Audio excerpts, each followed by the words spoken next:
each control 20 minutes. The chair recognizes the gentleman from Nevada. Mr. Speaker, I ask unanimous consent that all members have 5 legislative days to revise and extend their remarks and include extraneous materials on the bill under consideration. Without objection, so ordered.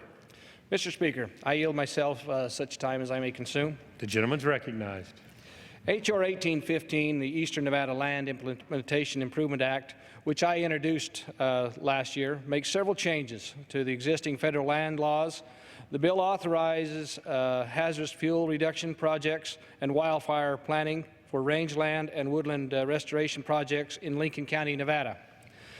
These projects will help reduce the risk of catastrophic wildfire and improve the project habitat and protect habitat for the greater sage-grouse. The bill also authorizes the implementation of a conservation plan in Nevada's Virgin River region. In 2002, the U.S. Fish and Wildlife Service required the City of Mesquite to create a conservation plan to protect several species in the lower Virgin River Basin before moving ahead with 2 land acquisitions. The city planned to use these funds from the Mesquite Lands Act, a law passed by Congress in 1986 that allowed the city to acquire and develop lands from the federal government to complete the plan. FWS signed a memorandum of agreement with the City of Mesquite to carry out the law.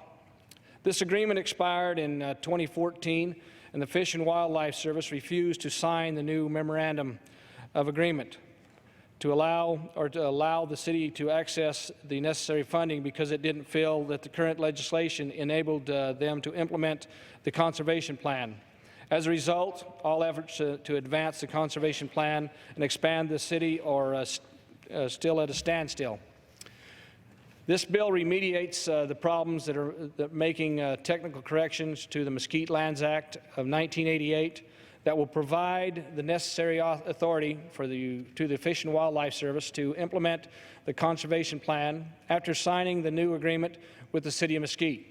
Lastly, the bill makes several boundary adjustments that collectively reduce 3 wilderness areas to improve public access to the Big Canyon Trailhead and provide land to existing Girl Scout camp and release a small dam owned and operated by the Yamba tribe.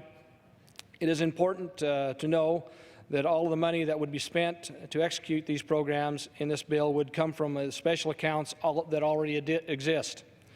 Not a single taxpayer dollar would go to pay for this bill. These special accounts are funded by the proceeds of the federal land sales in Nevada, and the total have a balance of $270 million in unobligated funds. The $2 million predicted to be used for the purpose of H.R. 1815, protecting communities from catastrophic wildfires by reducing hazardous fuels and implementing the Habitat Conservation Plan would come directly from those accounts at no cost to the taxpayer. This is a well-balanced bipartisan piece of legislation that will reduce wildfire, landfire threat and greatly benefit local communities, wildlife and its habitat, and the future management of the public lands in Nevada. And I urge my colleagues to support H.R. 1815, and I reserve the balance of my time. The gentleman reserves. The gentleman from Missouri.